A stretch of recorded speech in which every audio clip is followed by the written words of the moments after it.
मोर्चा घेऊन जाऊ नका, तुम्हाला पाणी सोडतो, नंतर काही होणार नाही.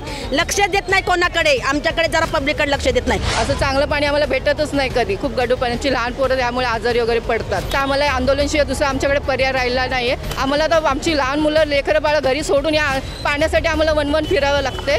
पाण्यासाठी वरून एवढा धोधार पाऊस होता सकाळपासून, तरी पण आम्हाला पाणी घरात नाही. आम्ही पावसाच्या पाण्याने कपडे धुतो आणि लेकराला पावसाच्या पाण्याने आंघोळ घालतो. तुमच्या काय मागायचं तुमच्याकडे?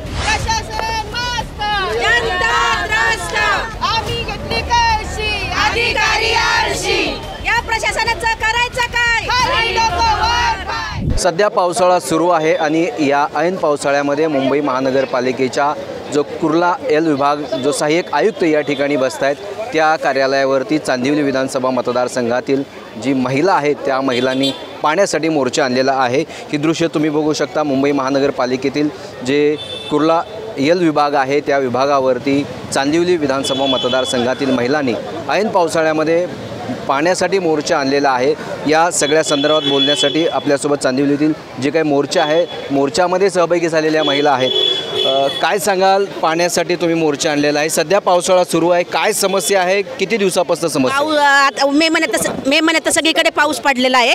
फक्त आमच्या 160 मध्ये पाऊस नाही आहे, पाणी नाही आहे. आणि अक्षरशः आमच्या लेडीज खूप त्रस्त झाल्या ह्यांच्यामुळे. येतात ही लोक, वोटिंग असलं की येतात, हात जोडतात आणि जातात. नंतर आम्ही कोण मेलं, कोण काय झालं, काही लक्ष देत नाही.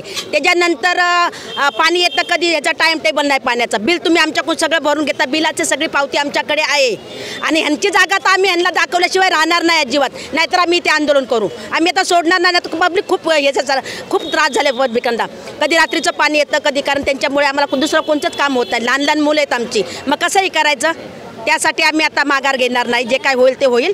जे आमच्यावरती काही होऊ द्या, आम्हाला काही फरक पडत नाही. पण आम्ही सगळीकडे पाऊस पडलेला आहे की तुम्हाला तर माहिती आहे सगळीकडे मे महिन्यामध्ये. आणि फक्त आमच्या चांदिवली विभागात 160 मध्ये पाणी नाही. लोक किती त्रास करतात. रात्रीचं पाणी भरतात, कधी अर्धा तास येतं, कधी 1 तास येतं. त्या पाण्याचा काही ठाव ठिकाणा नाही. आणि मग नंतर कोणीतरी येणार, बोलणार मोर्चा घेऊन जाऊ नका, तुम्हाला पाणी सोडतो, नंतर काही होणार नाही.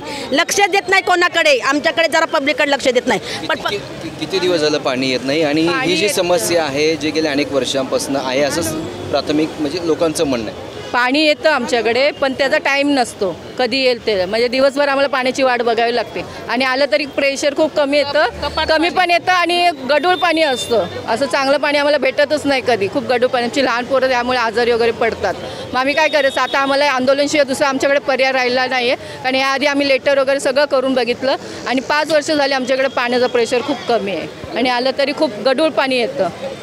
केवळ 5 वर्ष झाली समस्या, तुम्ही आत्ता आंदोलन करताय? आत्ता आंदोलन मग आमच्याकडे आता शेवटचा पर्याय हाच राहिले. कारण आम्ही वारंवार लेटर दिलं, त्या तेवढ्यापुरती पाणी येतं चांगलं व्यवस्थित. आणि नंतर पुन्हा त्यांचं तेच राजकारण चालू असतं. मग आता याच्यासाठी आम्हाला मोर्चाशिवाय पर्यायच नाही. आम्हाला तर आमची लहान मुलं लेकरं बाळं घरी सोडून या पाण्यासाठी आम्हाला वनवन फिरावं लागते. काय आमच्या हक्काचंच पाणी आम्हाला देत नाही. आमचं हक्काचंच पाणी आम्हाला मारल्यासारखं झालं आहे. काय करायचं आम्ही आता, शिवाय आमच्याकडे पर्यायच नाही आंदोलनशिवाय. मला वाटतं आता तुम्ही इथे मोर्चा आणलाय पालिका एलवाडवरती, पालिकेच्या कार्यालयावर, तुम्हाला वाटतं पाणी येईल? बघू आता काय, आता हे लोक काय करतायत. कारण आमच्याकडे हा शेवटचा पर्याय नाहीच हे झालं, मग आम्ही आता आतमध्ये घुसून मग आम्ही हे करणार. आता तरी आम्ही गेट बाहेर उभे आहे, आता गेट तोडून आतमध्येच जाणार. आणि ताई कुठून आलात, काय नाव? मी 160 वार्डमधून आलेली आहे. असलपा 160 वार्डमध्ये अजिबात पाणी नाही आहे. माझं 2 वर्षाचं मी बाळ ठेवून घरी आले आणि एक शाळेच्या सुट्टी करून आलेली आहे.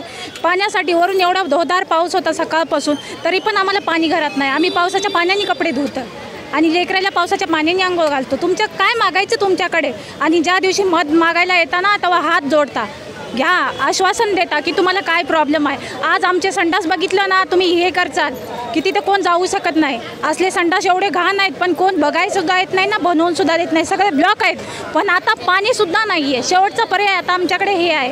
2 दिवस झालं पाऊस पडतोय, त्या पावसाच्या पाण्याने तुम्ही कपडे धुताय असं म्हणताय. इतर वेळी पाऊस नसतो, पिण्याच्या पाण्याचं काय? पिण्याचे पाणी आम्ही 15 रुपयाची बॉटल आणून पितो, बिस्लरीचं पाणी. लेकरं लहान आहेत म्हणून विकत आम्हाला आता ह्या दिवसात सुद्धा पाणी विकत आणावं लागतं. काय करणार, पर्याय नाही. उपाशी तर पाणी बिना राहू शकत नाही ना. तुम्ही काय करतात, काय झोपलेले आहेत का एवढे दिवसापासून? 1.5 वर्ष झालं आम्ही असंच करतोय. कुठला तरी निर्णय येईल म्हणून आम्ही इथपर्यंत आलो. आज 2 वर्षाचं मी बाळ ठेवून घरी आलेली आहे. पाणी आलं नाही तर सर्व महिला तिथे अधिकाऱ्याने येऊन त्यांना आंघोळ घालणार आम्ही, ते पण गटाराच्या पाण्याने आम्ही आंघोळ घालणार. कारण आम्हाला जर प्यायलाच पाणी भेटत नाही तर गटाराचं पाणी आम्हाला प्यावं लागतं. पावसाळ्यामध्ये सुद्धा पाणी नाही कारण सगळे कनेक्शन यांनी बंद करून ठेवलेले. आणि ज्यावेळेस मोर्चा काढायचा त्यावेळेस अचानक रात्री 11 वाजता पाणी सोडण्यात आलं. म्हणजे BMCचा हा भोंगळा कारभार चाललेला आहे. जर आम्हाला पाणी आलं नाही तर सर्व महिला मिळून त्या अधिकाऱ्यांना आम्ही गटाराच्या पाण्याने आंघोळ घालणार आहोत BMC मध्ये येऊन. कारण जर आम्हाला पाणी आलंच नाही तर एवढ्या सगळ्या महिला मोर्चा काढून त्यांना गटाराच्या पाण्याने आम्ही आंघोळ घालू. नक्कीच या ठिकाणी तुम्ही बघू शकता मुंबई महानगरपालिकेचं जे सहाय्यक विभागीय कार्यालय आहे त्या कार्यालयावरती चांदिवली विधानसभा मतदारसंघातील ज्या महिला आहेत, ज्या चाळीचा परिसर आहे, विविध भागांमधून या पाण्यासाठी आणि तेही ऐन पावसाळ्यामध्ये पाण्यासाठी या महिलांनी हंडा मोर्चा आणलेला आहे. हे खऱ्या अर्थानं दुर्दैव आहे. पण हा मोर्चा त्यांनी आणला आहे. या मोर्चानंतर या महिलांना पाणी मिळेल का हे देखील पाहणं आता उत्सुकेचं ठरणार आहे. मी गुणवंत दांगट, DRV न्यूज, मुंबई.